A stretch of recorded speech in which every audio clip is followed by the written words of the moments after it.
Noite a todos. Hoje é dia 12 de maio de 2022. Hoje nós vamos dar continuidade aos nossos estudos no quarto capítulo, Yoga da Sabedoria. E nós estamos quase no final desse capítulo. Inclusive, deixa eu ver se só relativo ao tempo, porque as pessoas que falam que eu fico pegando no tempo aqui. Mas o tempo, segundo Sanatana Dharmadipika, tem uma história muito interessante que eu gostaria de falar aqui. Página 164, se eu não me engano, é página 164. Então, fala o seguinte. Seu Narayana está reunido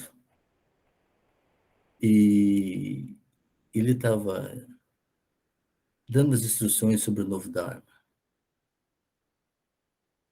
E eu acho que essa parte do Sanatana Dharma, típica, a luz sobre a lei eterna, né?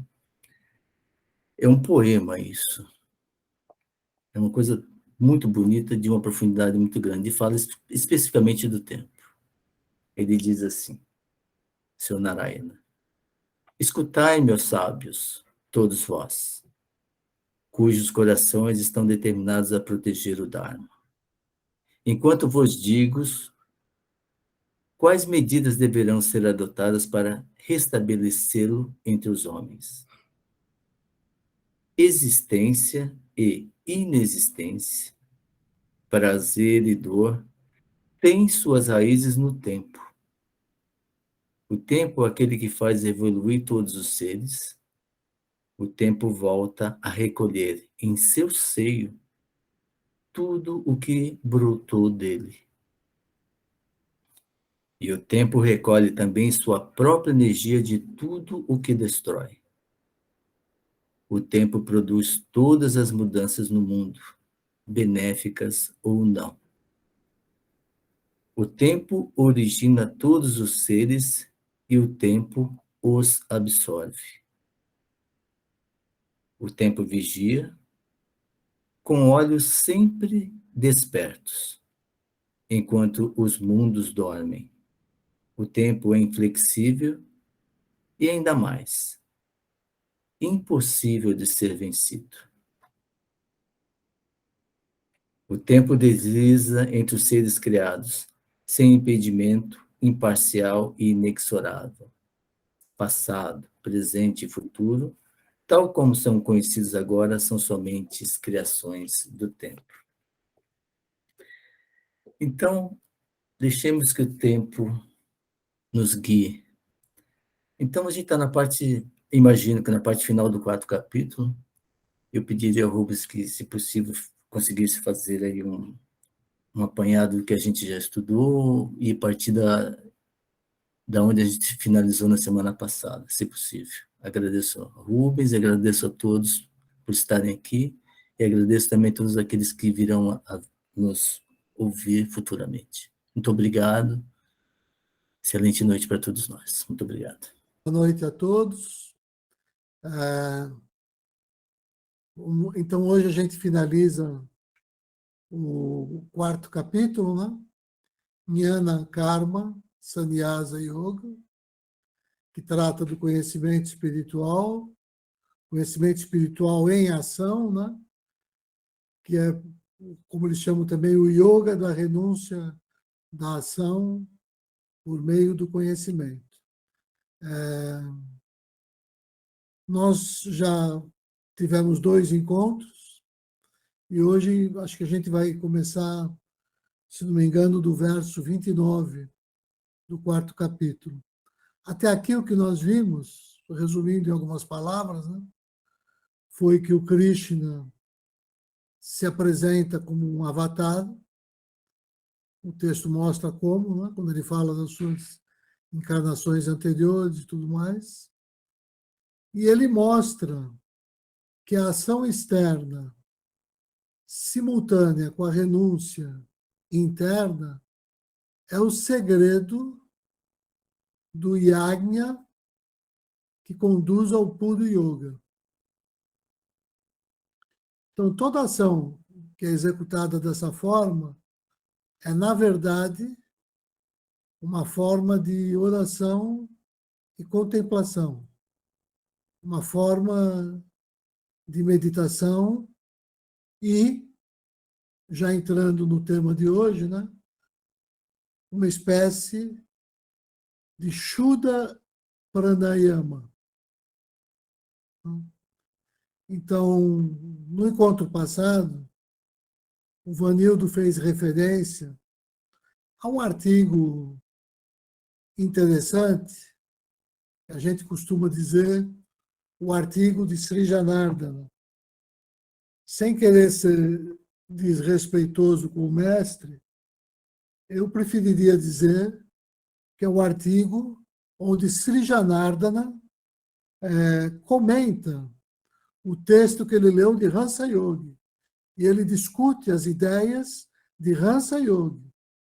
Então, o que o texto tem de acerto é de Hansa Yogi. E se aqui e ali existir pequenos deslizes, né, eu acredito isso ao Sri Janardana. Como poderia acreditar qualquer um que tivesse comentando um texto de um Siddha. Né?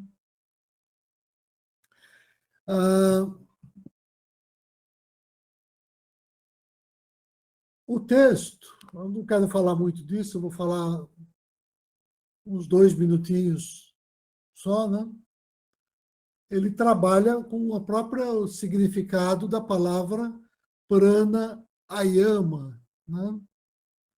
E a exposição de Sri Janardana afirma que o pranayama é algo mais profundo que a swasa bandhana.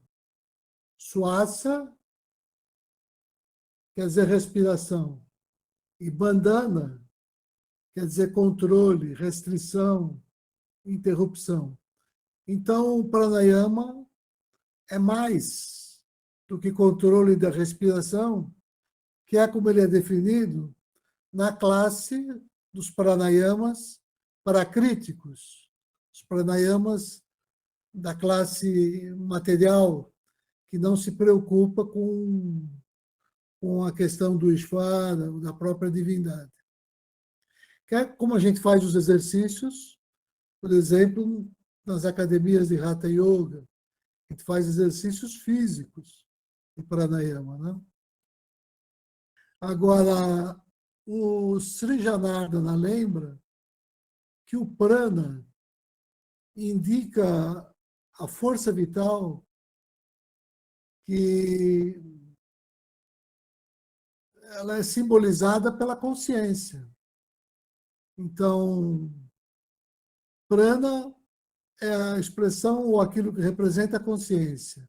E ayama tem vários significados, mas o Sri Janardana lembra, o importante é essa ideia de expansão. Né? Então, pranayama, brincando aqui que o Marcelo estava brincando no início, né?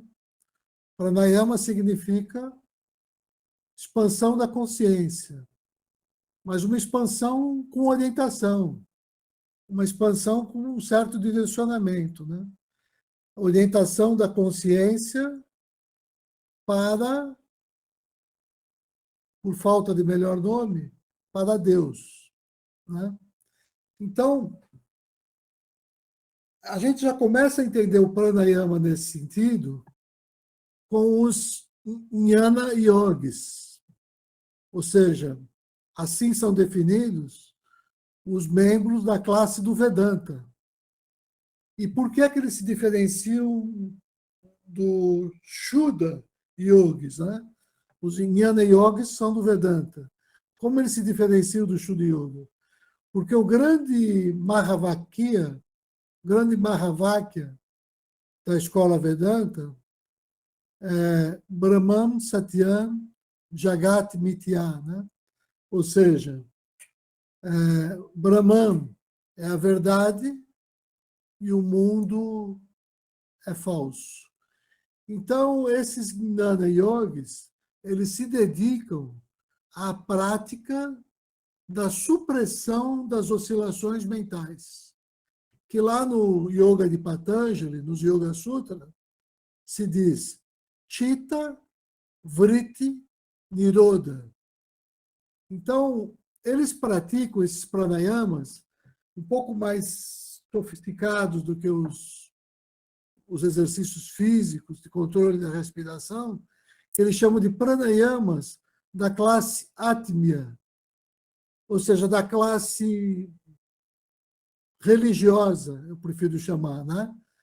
Porque eles são um pouco mais sofisticados que os Prakriti Pranayamas, ou seja, os pranayamas materialistas, que são voltados para a saúde e equilíbrio do corpo físico. São muito bons, muito interessantes, mas eles não contribuem para aproximar a nossa consciência de Deus. Esse é o ponto de observação, conforme Sri Janardana lê Hansa Yogi. Então, para esses Jnana Yogis, representantes da escola do Vedanta, né? E não só para eles, na verdade, mas eles já têm essa compreensão de que o ser ele se apresenta como uma testemunha da experiência desse mundo, que a gente chama de Sakti, né? Ou seja, aquela testemunha que está presente em nós e que está muito além da influência dos trigunas. Ou seja, aquela esfera de nós, de fato, que a gente brinca aqui, quando a gente se aproxima do estado de Atma Pada, quando a gente se volta para o Atma, né? Então, mas agora o que o Sri Janardana menciona, discutindo o texto de Hansa Yogi, né, é que superior a essa classe de pranayamas religiosos, Atmya pranayamas, que ainda estão impregnados pelo ego, porque eles são totalmente voltados para o interior, para a subjetividade, né? Esses pranayamas fazem com que a gente, às vezes, se aliene, não só o pranayama, mas a própria filosofia da escola, se aliene do mundo material, do mundo concreto, da realidade objetiva. Então, ele vai dizer que existe uma outra classe de pranayamas, que são os Shuddha pranayamas, que ele usa outra palavra, mas eu gosto de utilizar aqui a palavra espiritualista, nesse sentido atualizado que a gente usa no Ocidente, não como alguém que pende para o espírito em detrimento da matéria, mas como alguém que harmoniza o espírito na matéria, tal qual como o Senhor Krishna ensina para Arjuna na Bhagavad Gita. Então, esses Shuddha Pranayamas, que é por onde a gente vai começar a leitura hoje, nessa parte final do capítulo 4, né? Esses Shuddha Pranayamas, eles nos conduzem à libertação da escravidão imposta pelo desejo, pelo fruto das ações. Então, eles fazem parte daquela categoria muito especial da nossa escola, que a gente chama de Swatantra. Swatantra é essa liberdade que é alcançada por meio do processo de transcendência da compreensão dual, essa compreensão dicotômica, matéria e espírito, né? Porque ele nos aproxima da síntese de todos os processos materiais e espirituais, e é disto que o Senhor Krishna, a partir desses versos 27, 28, 29, mais ou menos, eu não me lembro agora, ele começa a tratar, né? Então, lembrando, para o Vedanta, né? O texto está dizendo que eles tratam dos Atmya Pranayamas, que derivam do grande aforismo Brahman Satyam Jagat Mithya, significa Brahman é a verdade e o universo é falso. E é exatamente porque eu acho que o universo é falso que eu não invisto na ação nesse mundo, porque de nada vale agir no tecido do ilusório. Então, eu invisto no conhecimento. Né? Daí, Jnana Yogis. Eu invisto no conhecimento que me traz sabedoria, porque o grande problema do mundo é a nossa ignorância dessa realidade. Então, se eu ganho compreensão dessa realidade, não existe nada por fazer. Essa é a tese do Vedanta. Agora, nos Shuddha Pranayamas, eles derivam de um outro Mahavakya. Eles derivam do Mahavakya Sarvam Kalvidam Brahm. Eu gosto de ler esse Mahavakya assim. Embora nos nossos textos também apareça Sarvam, o Sarvam Tat Kalvidam Brahm, que é uma espécie de redundância. Não há a menor necessidade desse tat, dessa expressão. E a expressão por si só significa tudo isto é verdadeiramente Brahman. Esse Kalvidam é um composto de duas palavras, que é Kalu e Dan. Kalu significa verdadeiramente. E Dan, isto.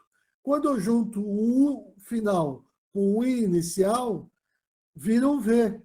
Daí Kalvidam. Porque esse V é uma semivogal. A gente às vezes lê mais para o U, às vezes mais para o V. Né? Então, Kalvidam. Tudo é verdadeiramente Brahman. Ou seja,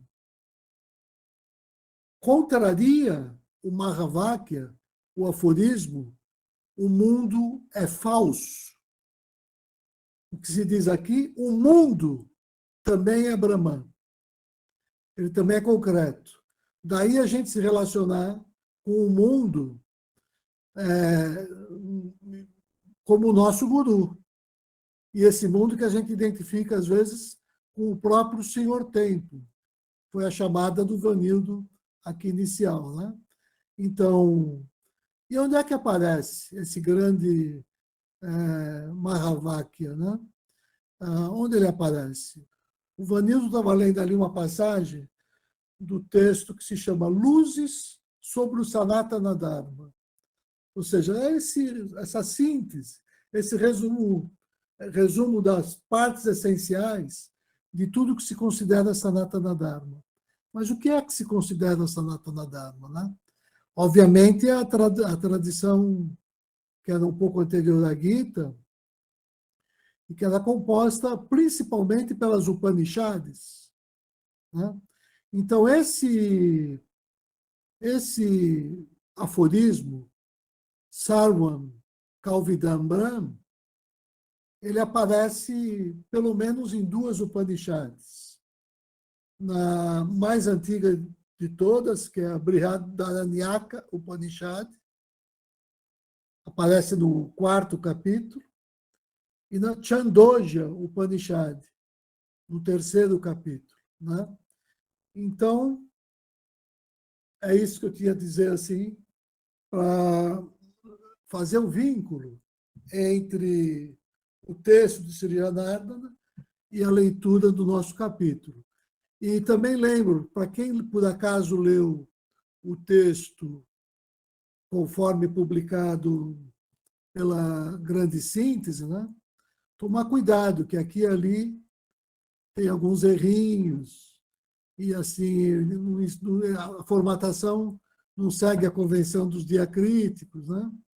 E uma palavrinha especial, eu queria tentar, porque ela é muito importante, e as pessoas não se deram conta que ela não foi,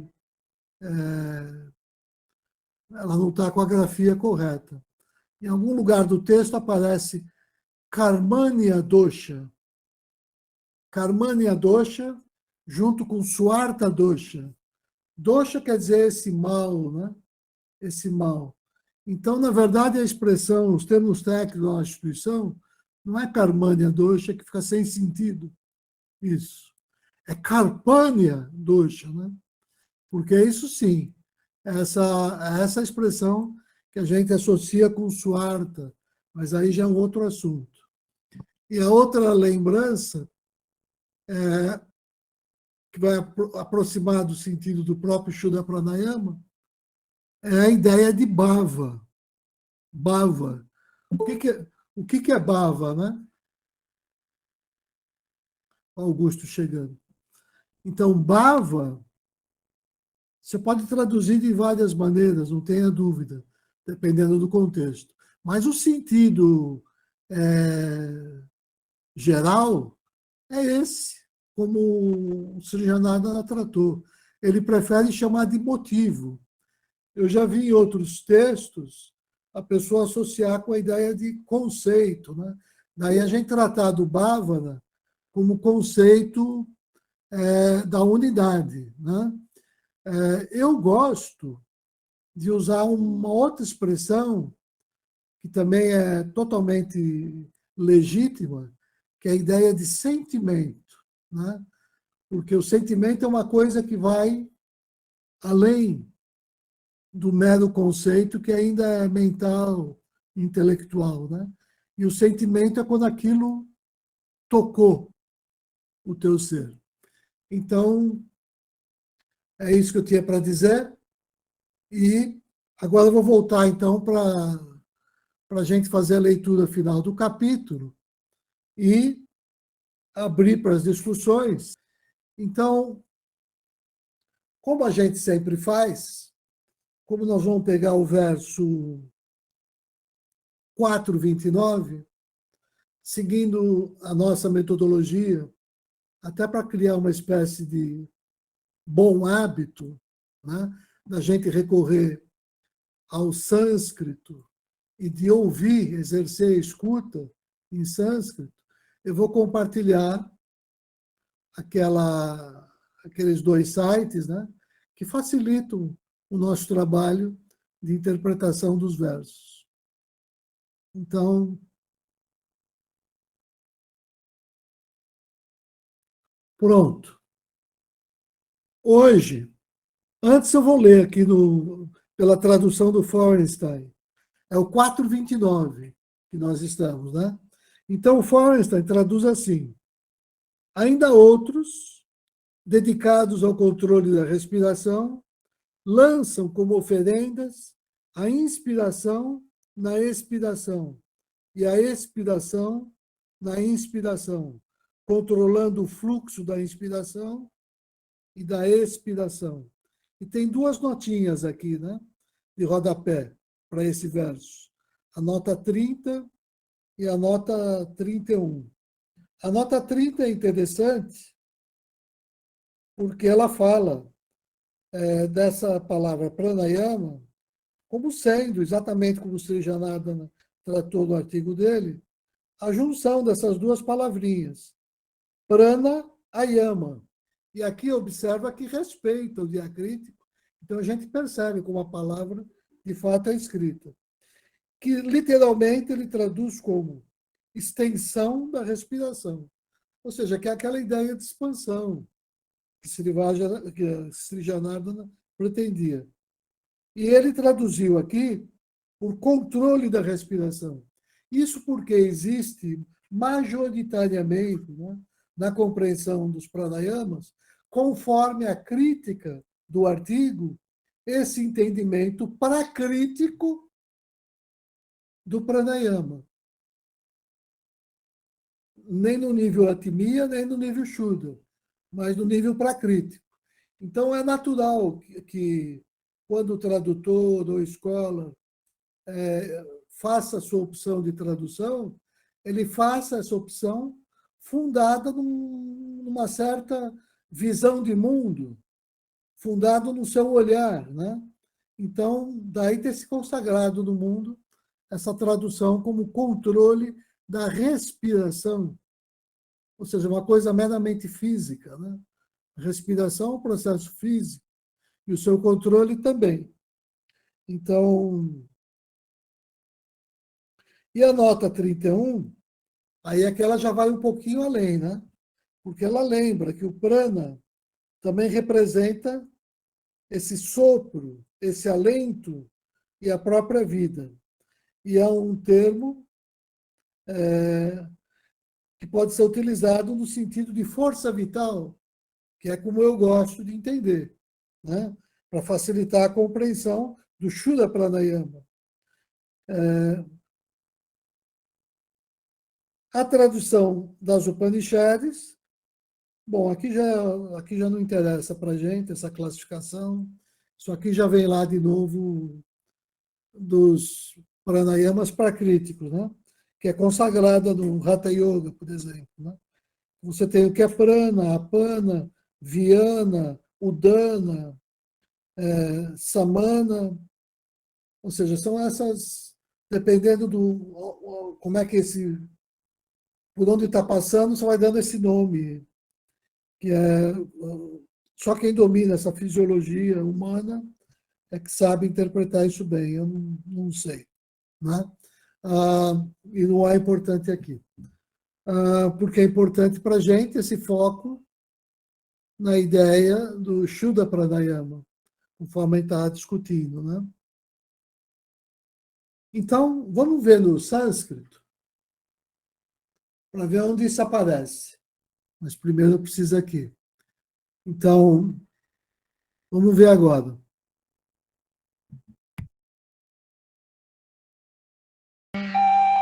अपाने जुह्वति प्राणम् प्राणे पानं तथा परे प्राणापानगतिरुद्ध्वा प्राणायामपरायणाः.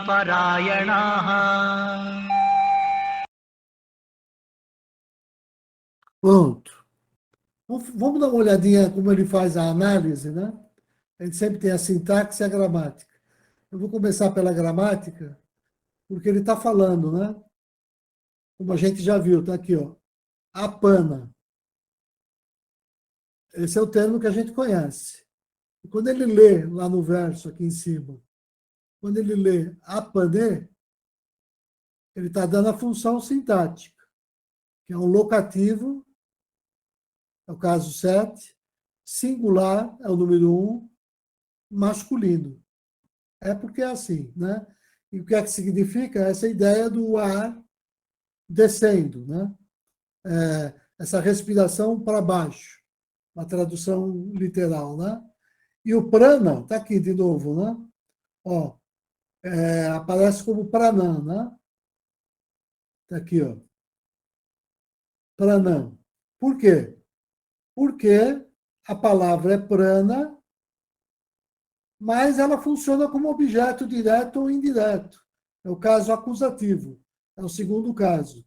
Está no singular, é masculino, e representa o alento vital, esse ar going para cima, ou a vida, como se diz, né? A respiração indo para cima. Então, são as palavras, deixa eu ver se tem mais alguma coisa aqui. Prana, pana, gata. Olha aqui as duas palavras unidas. Prana, está aqui. E apana, está aqui. Você emendou as duas utilizando o A final de uma com a inicial da outra, né? Nessa forma aqui, ó. Prana, apana, gate, né? Que significa esses caminhos. Gate, né? Do ar indo para cima e indo para baixo. Mas por que eu não maximizei isso aqui? Acho que assim é melhor. Agora que eu vi, desculpa aqui.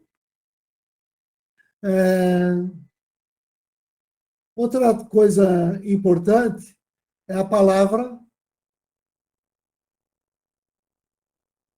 parayama, né? Aqui, ó.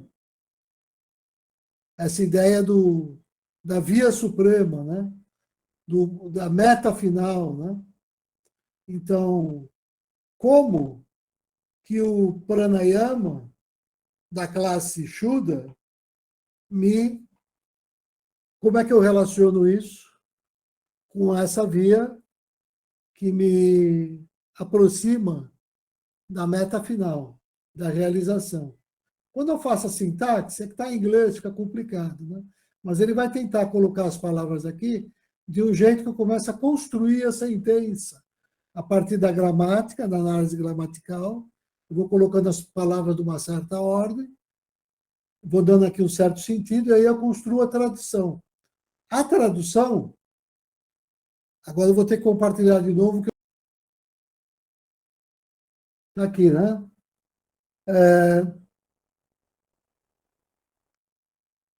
Aqui. Nós já lemos, né? Tudo isso aqui a gente já leu. Então, deixa eu pôr aqui.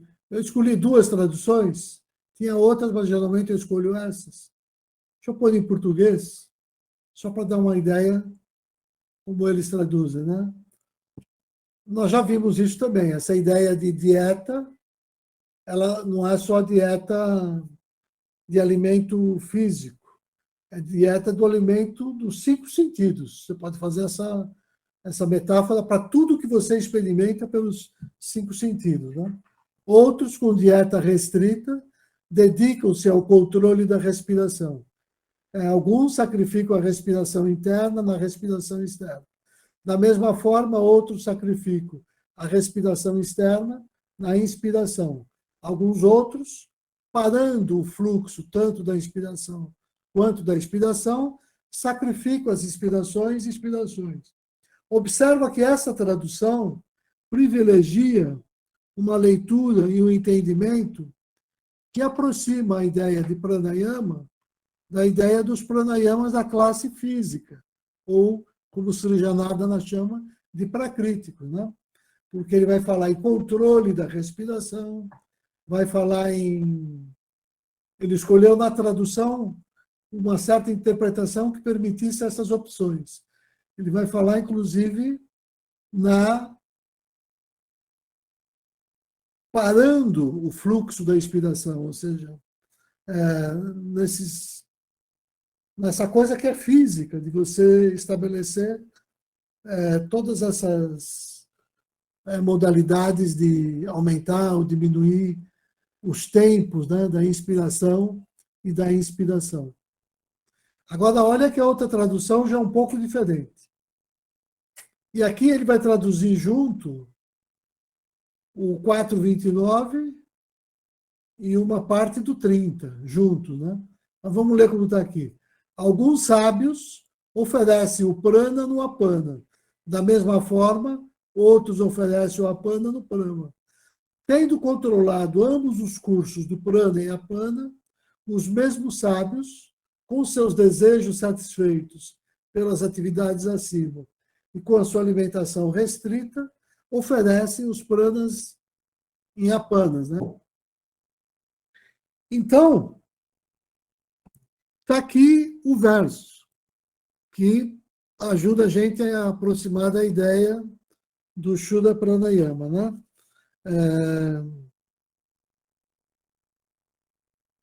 Eu vou avançar na leitura para que a gente tenha um tempo para fazer a nossa discussão aqui, como a gente tinha programado. Então, agora não preciso mais compartilhar, deixa eu parar aqui, compartilhar. Então, verso 30. Outros, restringindo a dieta, lançam o sopro vital como oferenda no sopro vital. Todos esses, com efeito, são conhecedores do verdadeiro sacrifício, cujas máculas são removidas pelo sacrifício, pelo yagna, né? Desfrutando o néctar, a amrita, das sobras dos sacrifícios, eles entram no eterno fundamento universal, que nós já vimos, que é Brahman. Esse mundo não é para os que não se sacrificam, quanto mais o outro, ó Kuru Satama. Ou seja, sacrifício é uma palavra difícil de entendimento, né? Tanto que Srivaja escreveu um artigo muito bonito chamado Sobre os sacrifícios inúteis, né? Porque a ideia de sacrifício não pode ser aquela ideia construída no Ocidente na Idade Média, né? De autoflagelo e de uma mortificação do corpo. Não é isso que é a ideia de Yagna. Mas acho que foi o senhor Eurípides que lembrou na última ou na penúltima reunião nossa, que é mais a ideia de sagrado ofício. Ou seja, essa compreensão e esse esforço de você consagrar todas as suas ações, né? Você consagrar tornando-se um instrumento para que a vontade suprema se manifeste por teu intermédio, né? E para isso você silencia o ego. Então, sacrifício, sacrifício e agna é o sacrifício do ego. É quando a gente realiza a naiskarmia. A naiskarmia que a gente viu, né? Que é silenciar ou deixar inativo o ego.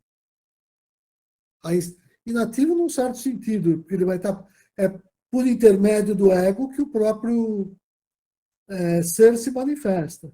Então, quando eu digo tornar inativo, é como se ele não contaminasse, como se ele não perturbasse a pureza da energia que passa por ele. Igual, eu tinha dado a metáfora do abajur, né?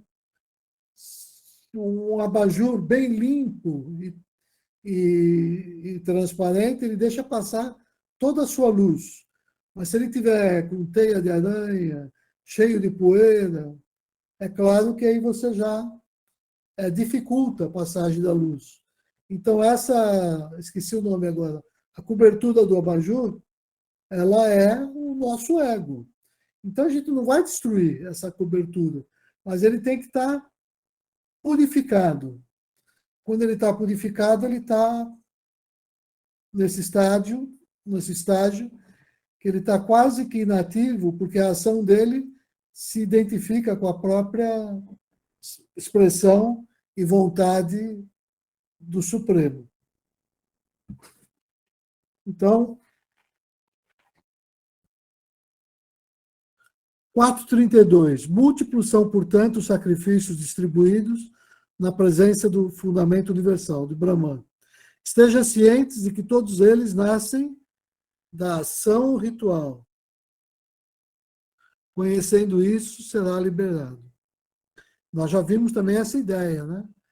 Que é de ritualizar todas as ações. Ação ritual não quer dizer aqui o ritual védico. Está sendo reformatado. Não é acender uma fogueira e lançar as oferendas na fogueira. Isso pode, tem o seu valor, isso é uma prática religiosa.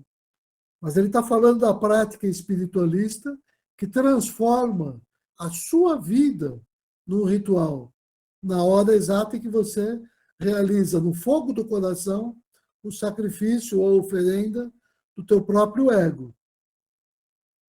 Então, conhecendo isso, será liberado. Melhor que o sacrifício material é o sacrifício do conhecimento. Ó Parantapa, toda ação, filho de Prita, se consuma completamente no conhecimento. Então, aqui eu estou saindo daquela esfera meramente de um entendimento, de uma relação com a divindade muito básica, né, materialista, de troca de favores, e já começo a perceber, conforme está lá nos 6 atos diários, ou 6 deveres diários, né, do Shuddha Yogi, né, que é você buscar esse conhecimento, que esse é um verdadeiro yagna já, né? Então, toma ciência disso pela reverência, que é uma expressão de Bhakti.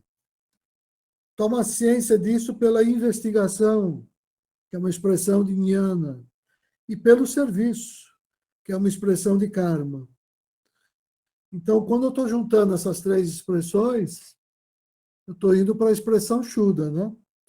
Os conhecedores que contemplam a realidade ensinar-te-ão um conhecimento.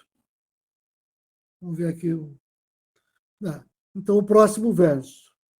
Ensinar-te-ão um conhecimento. que quando deles estiveres ciente, não mais sucumbirás à confusão, ó filho de Pandu, e pelo qual contemplarás todos os seres, ele diz aqui, no si mesmo. Eu vou dizer, no seu eu, né, superior, né? Mas é essa a ideia. E depois, em mim,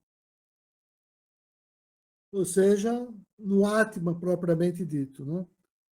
E aqui em mim, muita gente lê como se fosse na pessoa de Krishna. E a gente está lendo aqui como se o Krishna estivesse fazendo esse diálogo como um representante do Atma, né? Então, esse em mim não é na pessoa de Krishna, mas naquilo que ele representa, ou seja, na unidade absoluta com o Atma, onde ele se encontra, então ele fala em nome do Atma. E mesmo que sejas o maior pecador dos pecadores, em verdade atravessarás todo o oceano da maldade sobre a barca do conhecimento. Assim como um fogo aceso reduz seu combustível a cinzas, ó Arjuna, assim também o fogo do conhecimento reduz a cinzas todo o karma. Ele traduziu como todas as ações, né? Mas a ideia não é da ação que é reduzida a cinza, mas aquilo que ela gera, né? Em termos de consequência kármica. Pois aqui na Terra não há nada que purifique como o conhecimento. E com o tempo, o homem perfeito do yoga o constatará em si mesmo, por si mesmo. Essa é a forma superior, que é a forma Shuddha, né? Você vai constatar isso não porque você ouviu de alguém, nem do seu instrutor, nem do seu guru, de quem a gente ouve os primeiros passos, mas os passos finais você tem que dar por você mesmo. Como se fosse o exame final, é você que realiza, né? Então, em si mesmo e por si mesmo, né? Eu lembro como metáfora disso, que às vezes parece um pouco herética essa expressão, né? Mas não tem nada de herético. Imagina um pai, uma criancinha de 3 anos, que você pega pela mão e leva para o mercado, atravessa a rua. Então, você leva pela mão. A criança está dependente ali do seu pai, né? Agora, qual é o sonho do pai? É ver essa criança, quando está com 14, 15 anos, ter a capacidade de decidir como atravessar uma rua, como escolher um caminho. Então, a partir daí, ele se afasta para que aquela criança que está se desenvolvendo, ela consiga realizar aquilo por si mesma, né? Em si mesma. Então, é a mesma relação do pai para o filho, do mestre para o discípulo, né? Então, e é assim que o yogin, cheio de Sharadá, aqui está como fé, né? Que é uma das dimensões, uma das esferas de Sharadá, mas não esgota. Porque a fé, por si só, pode ser cega. Então, o yogin, cheio de fé e atento àquilo com os sentidos contidos, alcança o conhecimento.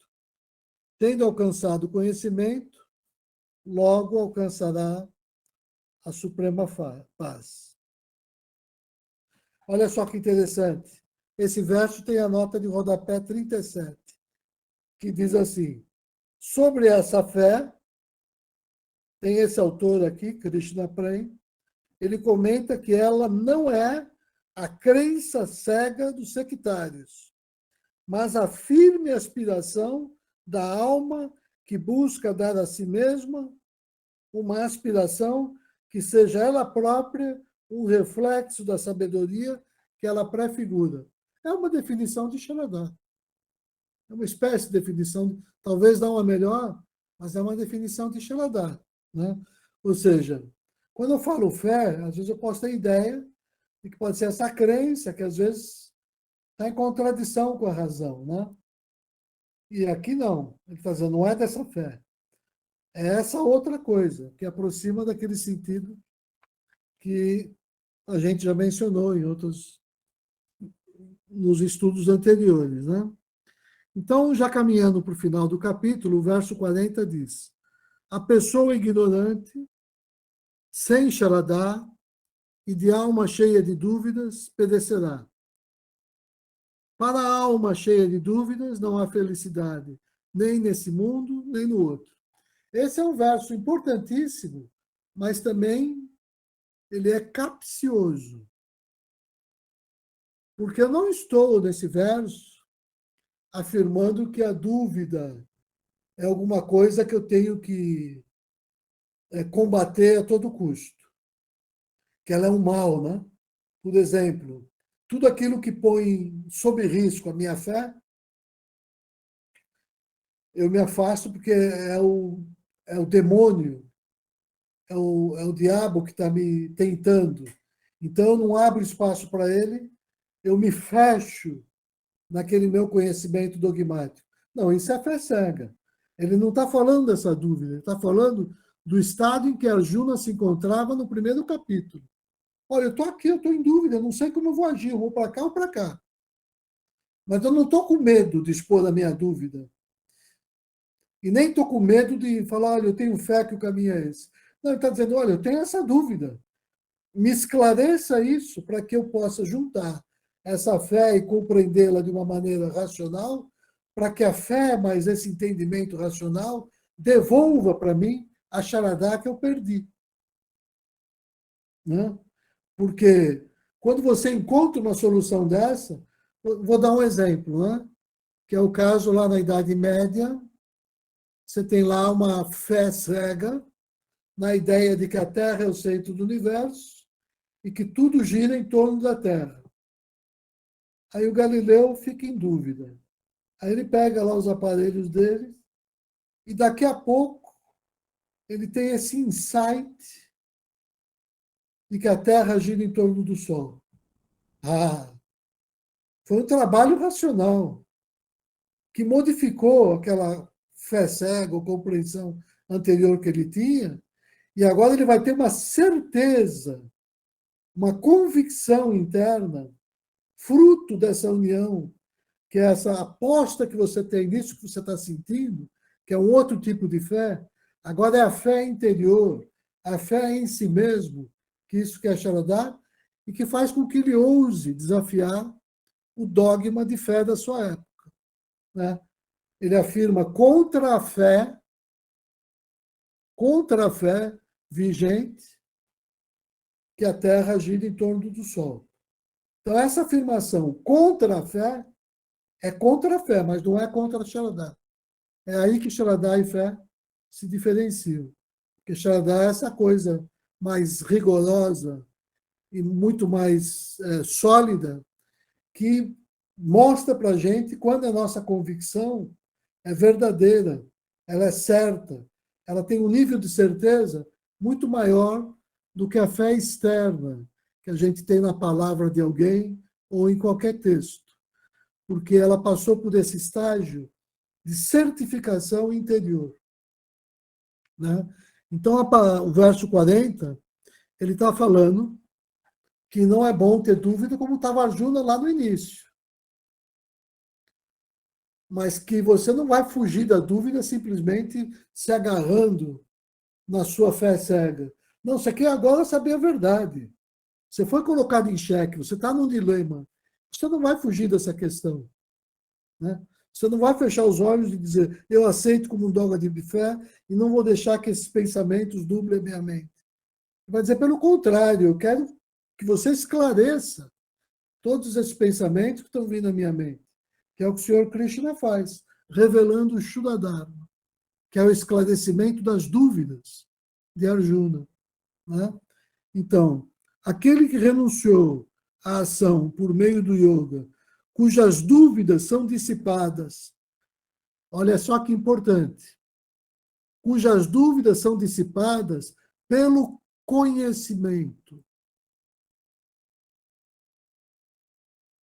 que é senhor de si, as ações não agrilham. Ou seja, a dúvida é dissipada, eu vou traduzir diferente, pela ciência que você passa a ter. Então, aqui a tua fé não pode estar em contradição com a razão, nem com a ciência. E a gente fala, a fé está de um lado, a ciência está do outro. Essa fé é inferior, né? Mas a fé nesse sentido de realização interior, que é a Sharadá, não, né? Ela dissipa as dúvidas verdadeiramente.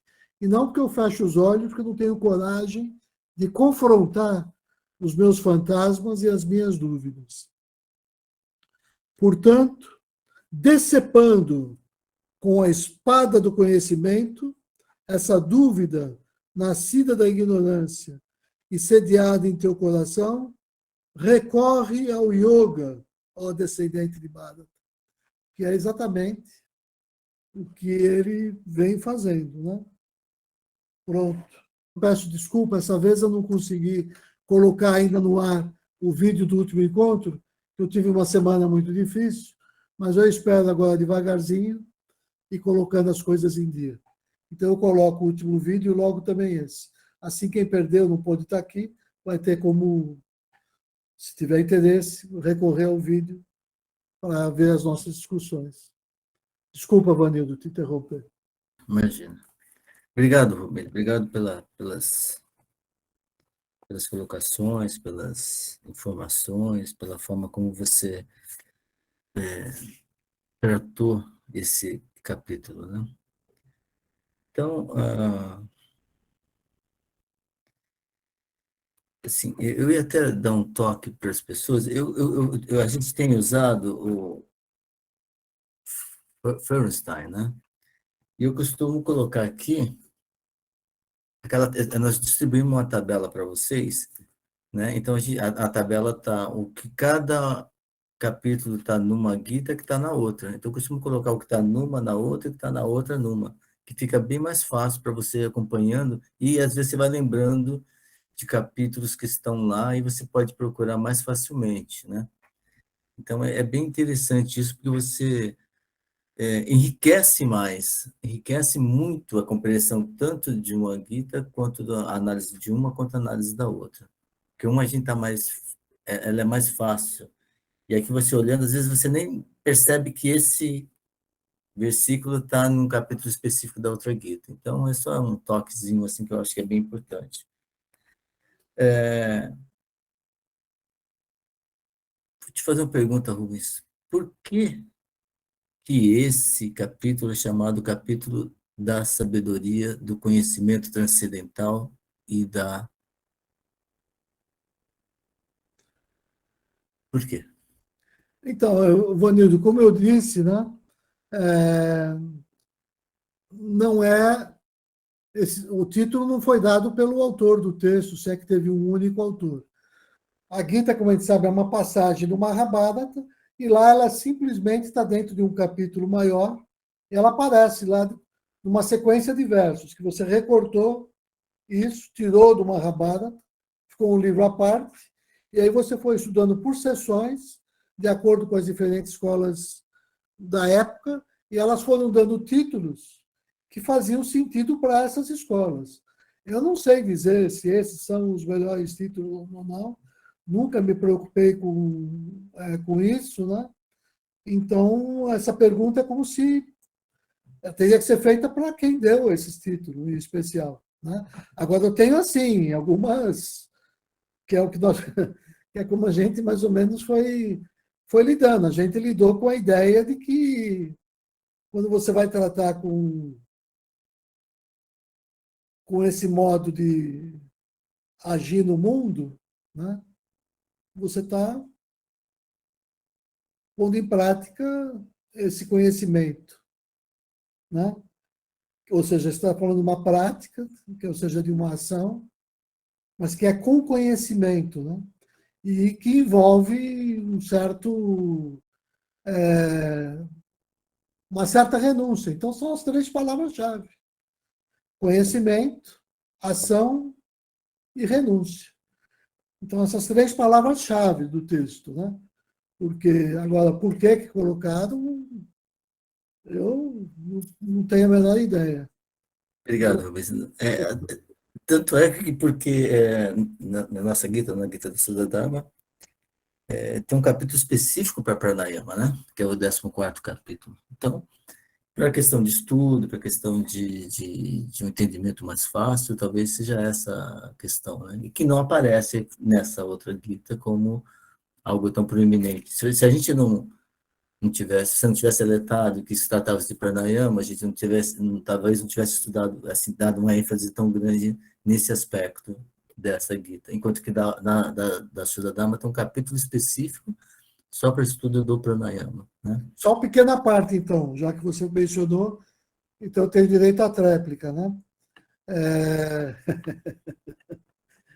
porque aí, como a arrumação dos versos é distinta, na Gita Baixa de Hansa Yogi, como a gente chama essa Gita que foi extraída do comentário dele, né? Que é a Gita do Shuddha Dharma, o critério é outro. Os títulos do capítulo são eles mesmos a síntese mais perfeita e bem acabada de cada capítulo. E o capítulo que se intitula Pranayama é porque ele juntou nesse capítulo todos aqueles versos que têm a ver com essa ideia do Shuddha Pranayama. Então, lá a divisão é absolutamente temática, como eu já falei em outras ocasiões. São por temas. São 24 temas muito bem definidos, né? Enquanto que aqui não há de temática. Aqui eu falei, aqui você está seguindo a psicologia da mente de Arjuna. Você está esclarecendo as dúvidas de Arjuna de uma maneira totalmente... não é sistematizada, é assistemático, é conforme as dúvidas. Você vai lidando com isso, o Senhor Krishna foi expondo, seguindo o fluxo. Então é outra lógica. Não é, essa aqui é uma coisa como se fosse real, como acontece num diálogo real, né? Com uma pessoa. Você não tem dúvida, assim, ó. Eu estou em dúvida, me esclarece aí, ó. Agora, todas as minhas preocupações da área do conhecimento, todas as minhas preocupações da área do desejo, todas as minhas preocupações da área do karma.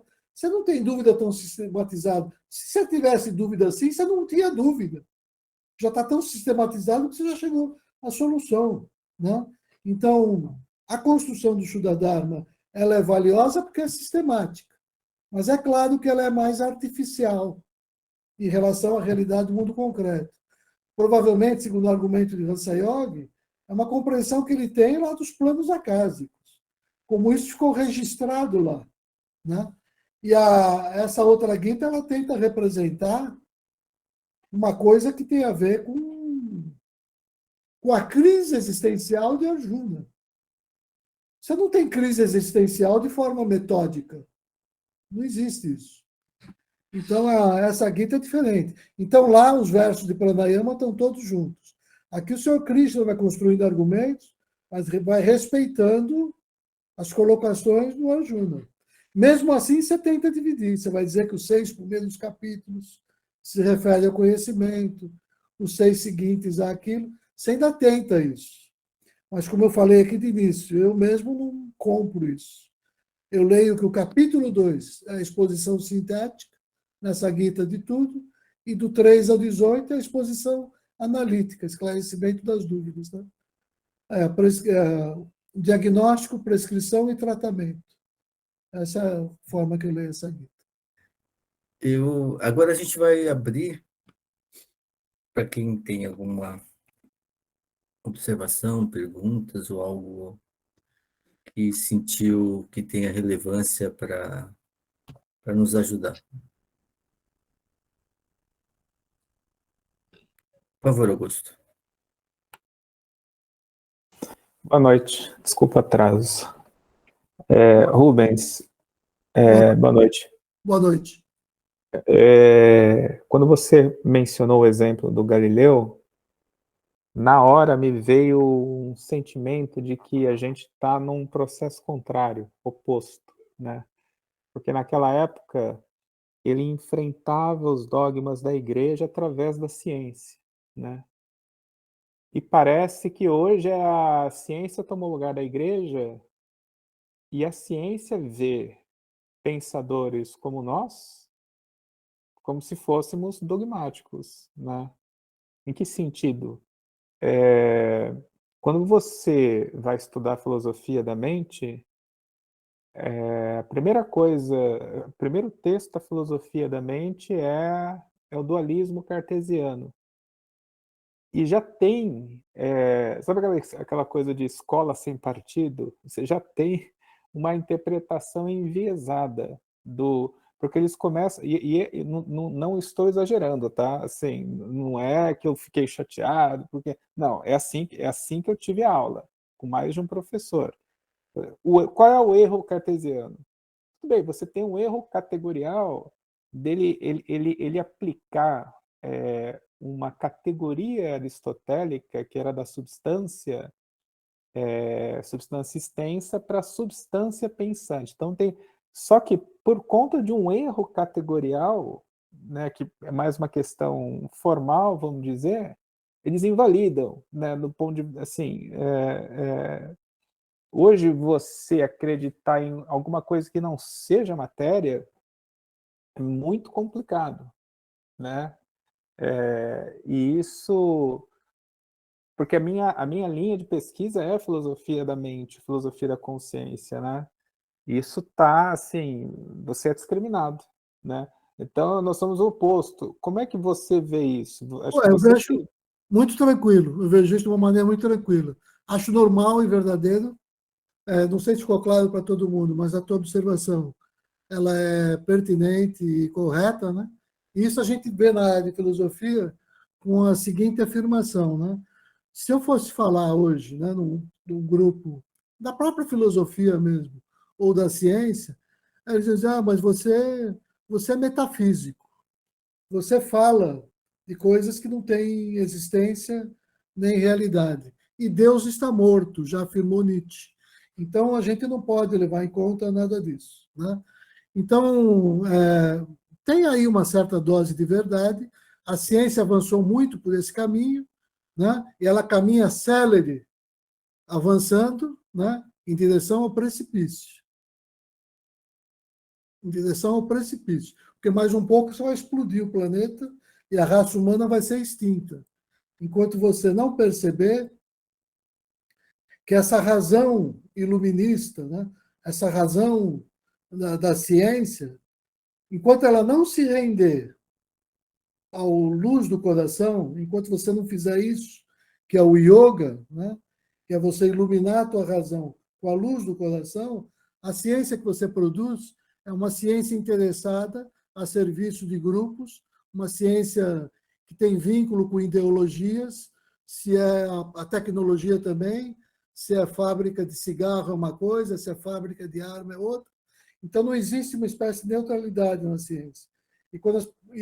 No entanto, essas categorias é o que a gente espera para o século XXI e é o que está escrito na Bhagavad Gita, na fala de Krishna para Arjuna. Isso é possível, que é conciliar, por isso que eu falava sempre em Shraddha, a esfera da fé e da razão. Eu não quero ser tido como alguém de fé cega. Eu não tenho fé cega nenhuma. Mas também não quero ser tido como um ser inorgânico, como uma máquina que só conhece lógica e álgebra de Boole, que tira suas conclusões só pela razão. Se você não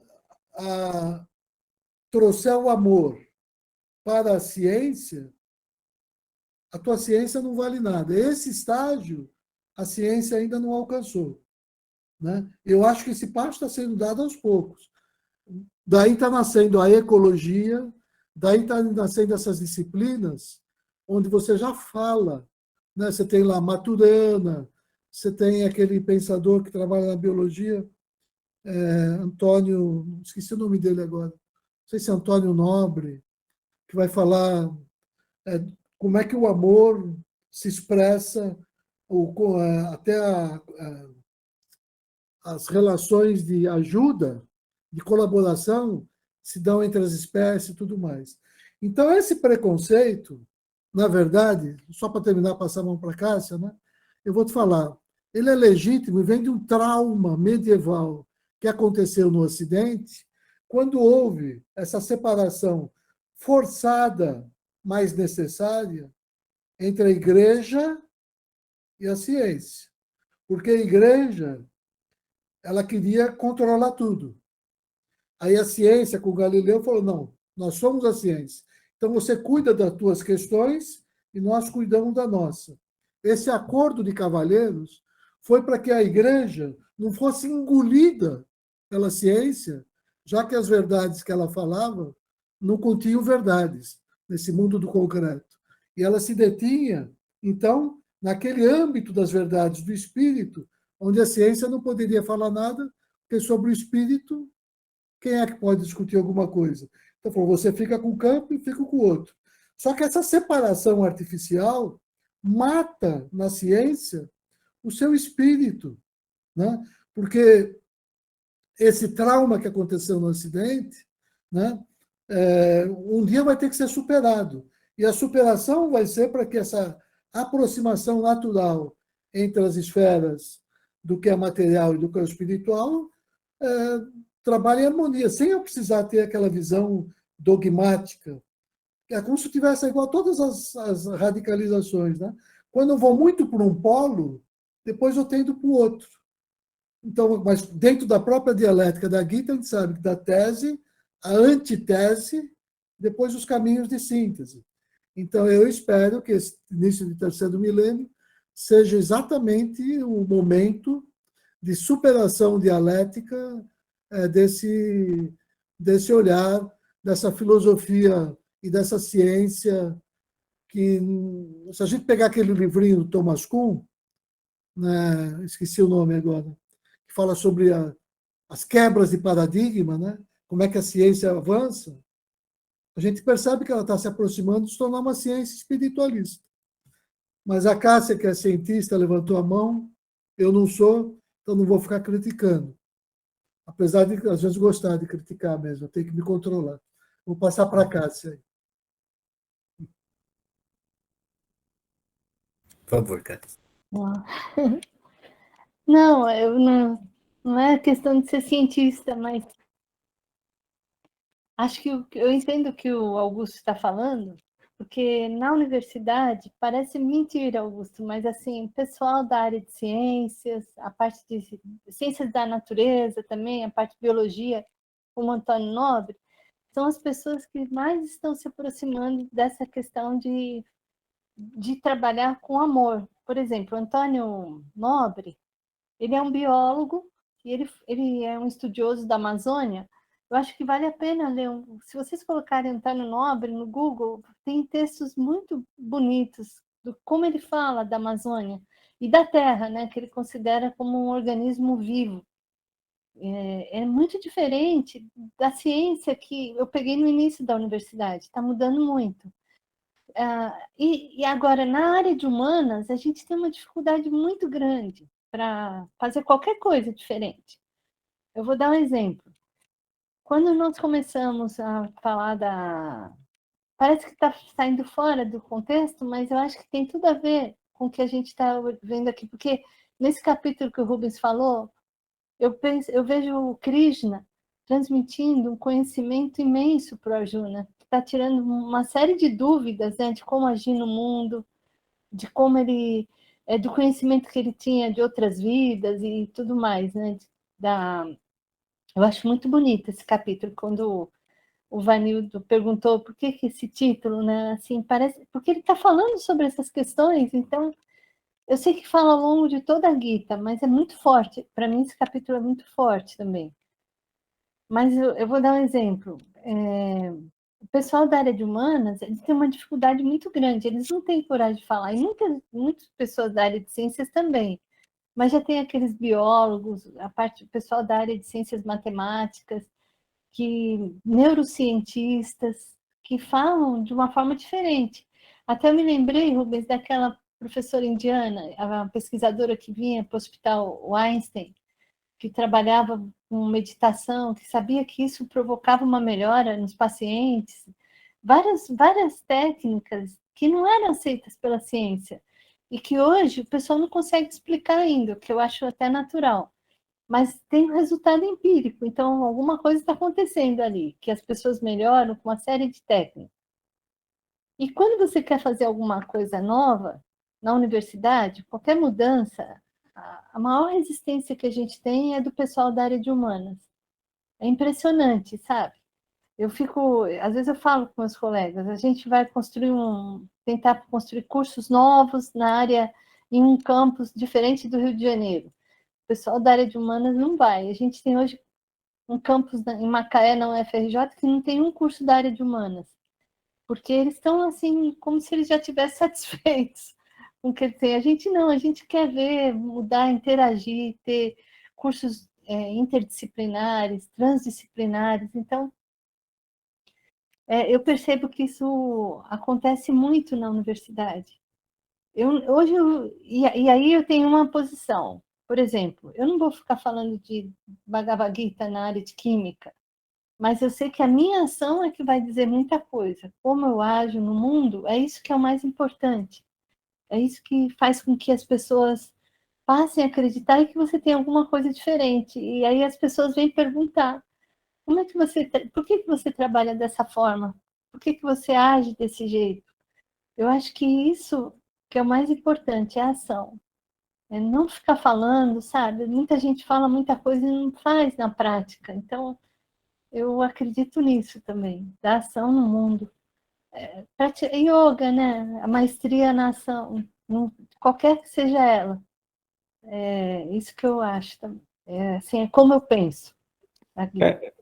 Deixa eu só emendar, Rubens, se você permitir, porque é interessante, a gente nem combinou, eu e a Cássia, né? Mas eu estou pensando no doutorado já, vou sair do mestrado, e eu estou inclinado a fazer ciências sociais, mais numa área de políticas públicas mesmo, exatamente pensando na ação.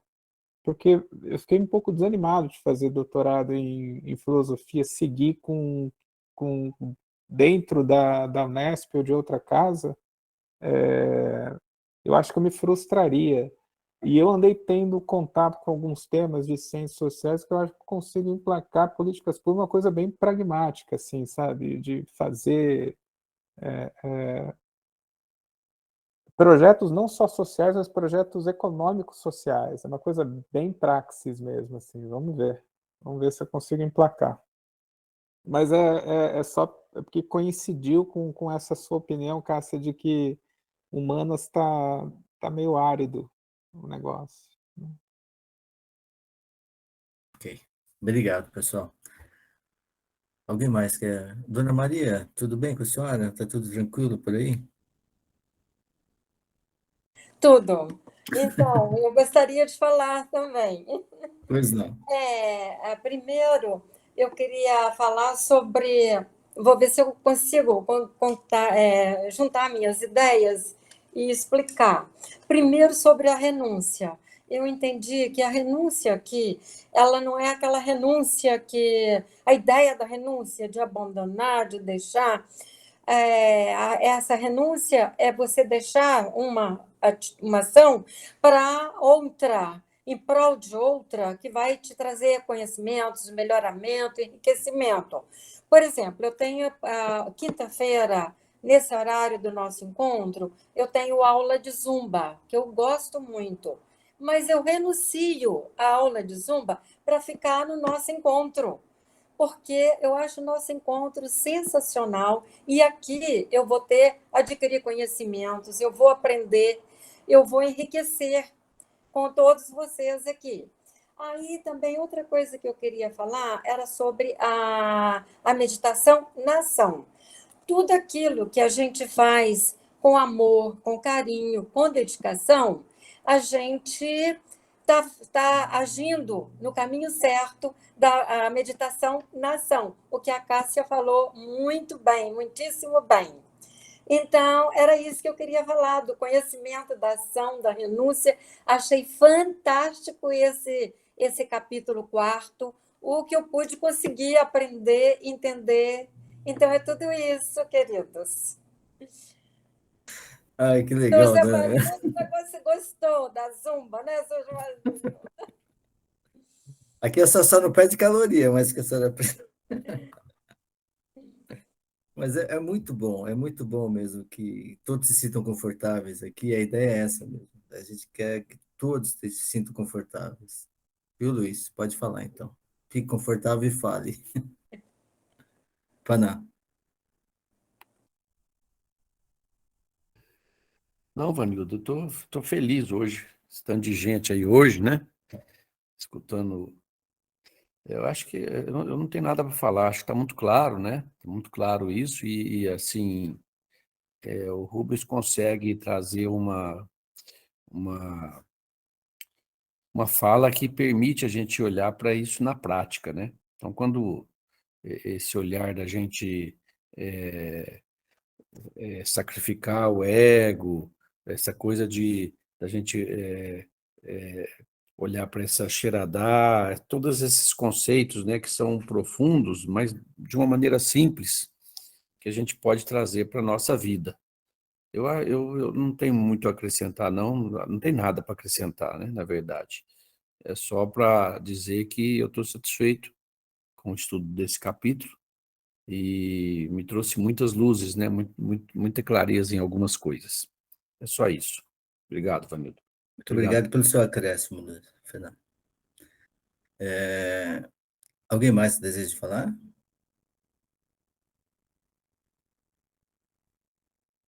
Ok.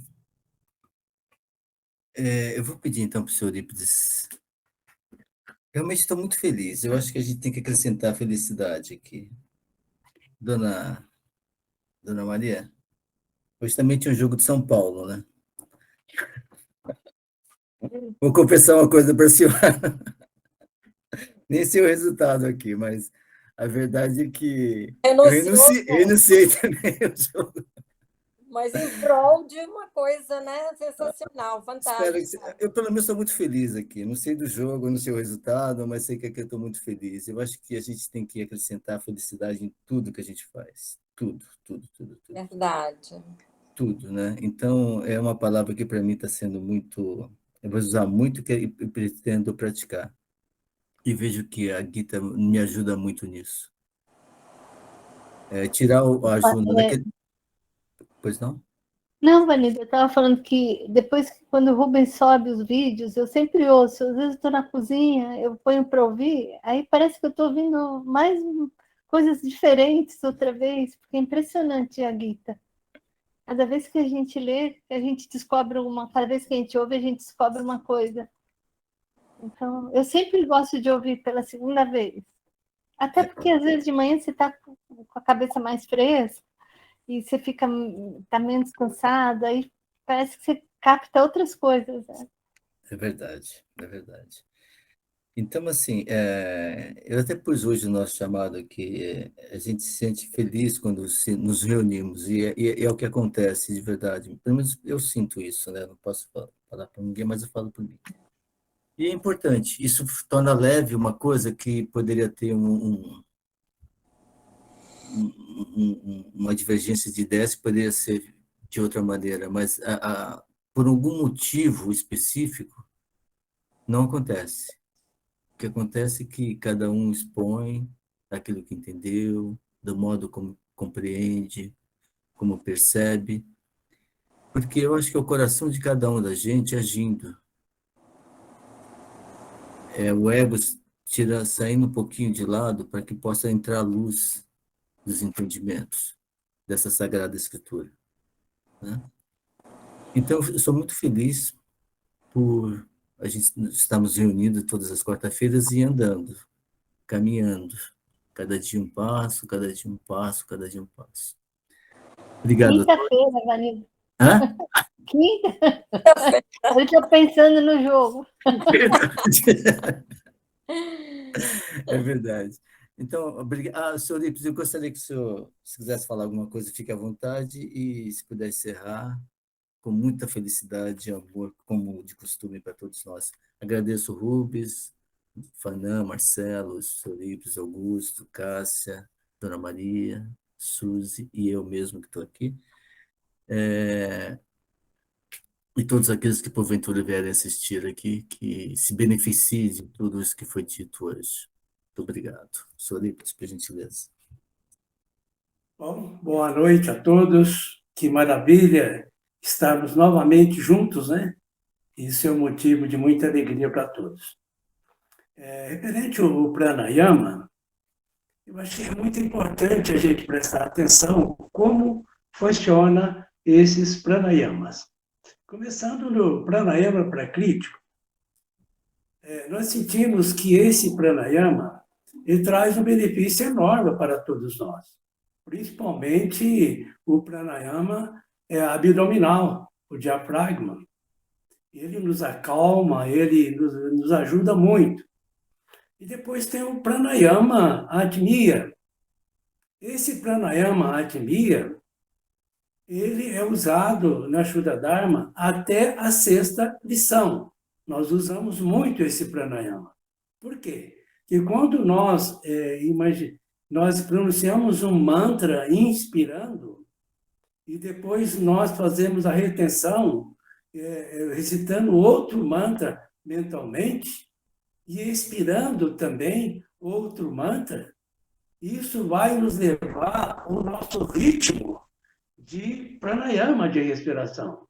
Então, realmente, é um treino dentro da Shuddha Dharma. E o pranayama Shuddha, esse, na realidade, ele nos coroa de êxito, porque ele nos conduz a nossa consciência para Deus. Eu tenho o hábito de fazer esses pranayama Shuddha antes de todas as minhas meditações individuais. Ele tem me ajudado muito.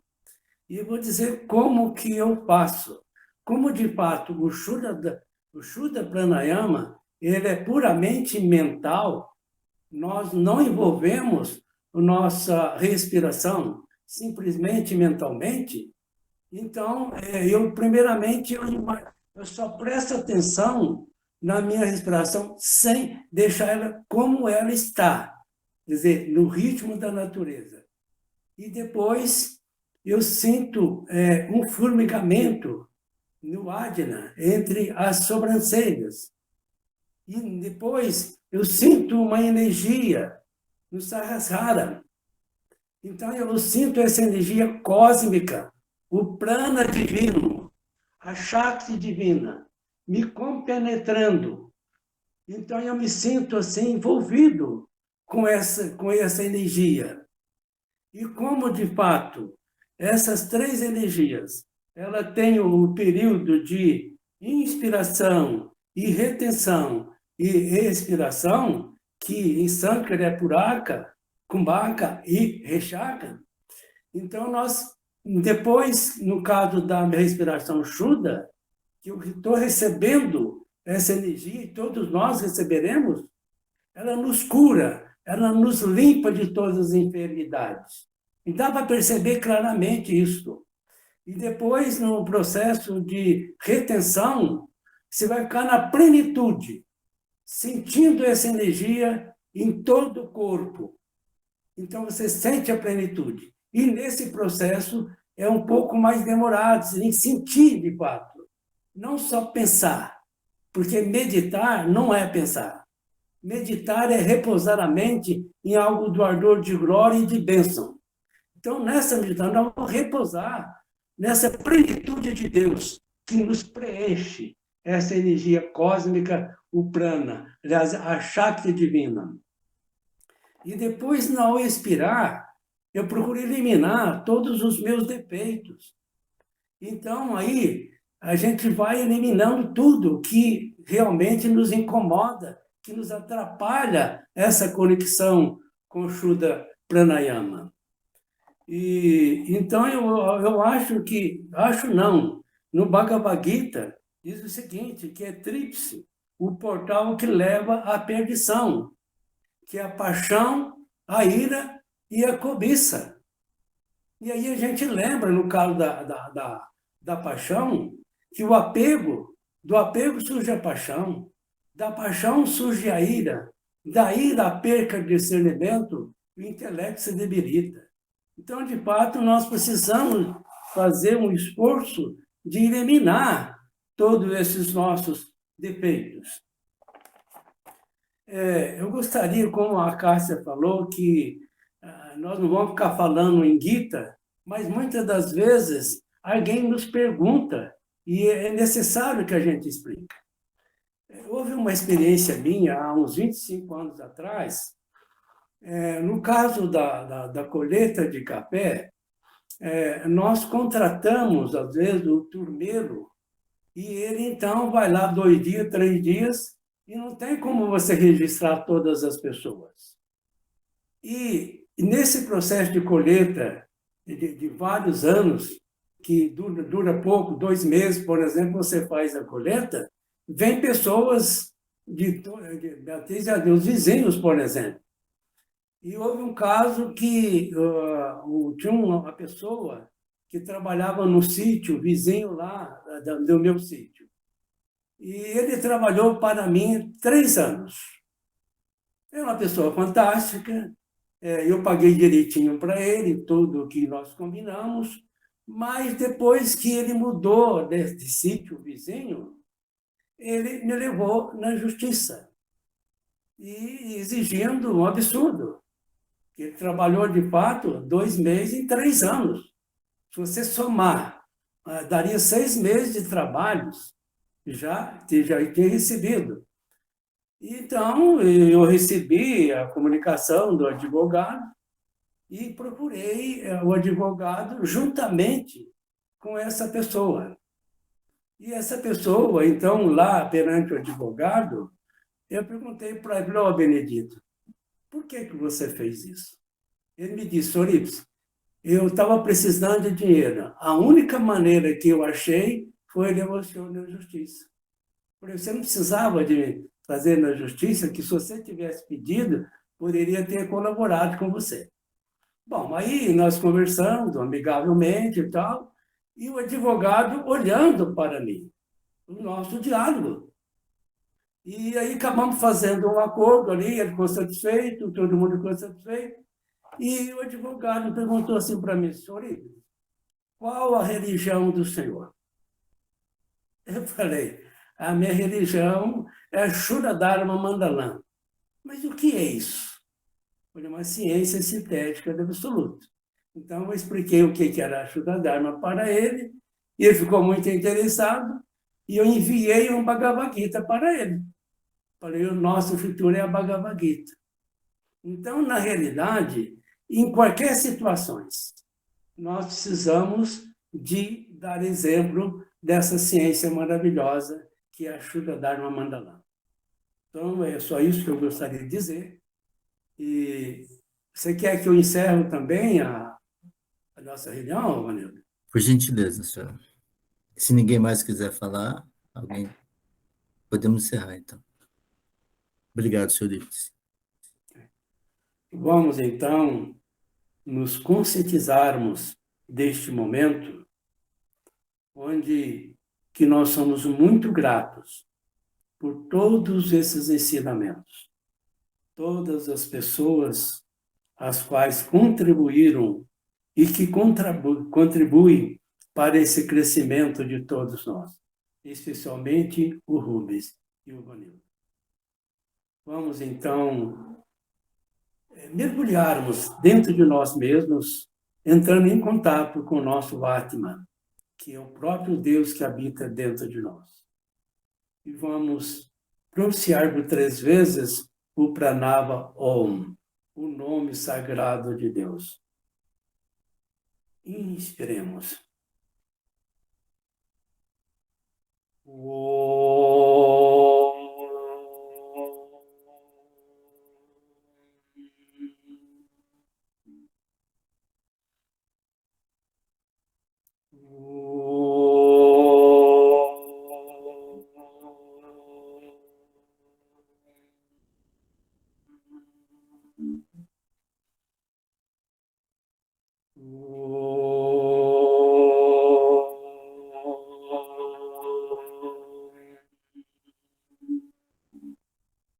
Que haja paz e harmonia em todos os mundos, para todos os seres.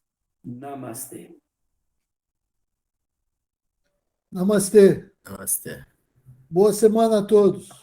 Obrigado a todos. Muito obrigado, pessoal. Boa noite. Até a próxima. Boa noite, obrigado. Boa noite, gente. Boa noite. Boa noite. Namastê. Boa noite. Gratidão. Namastê. Namastê. Boa noite. Boa noite.